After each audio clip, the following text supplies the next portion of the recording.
నేనంటే నాన్నకి ఎంత ఇష్టం నువ్వెప్పుడు తెలుసుకోలేవమ్మా. పంజరంలో చిలక ఎంత సరిగ్గా చెప్పాడు నాన్న. రాణివాసంలో ఈ రంగుల బొమ్మను చూడాలని మీకుండే ఉబలాటం మా నాన్నకి ఎప్పుడు ఉంటుంది.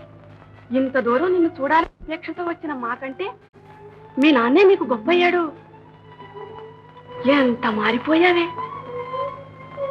కన్న తల్లితో ఇట్లాగేనా మాట్లాడేది? అమ్మా,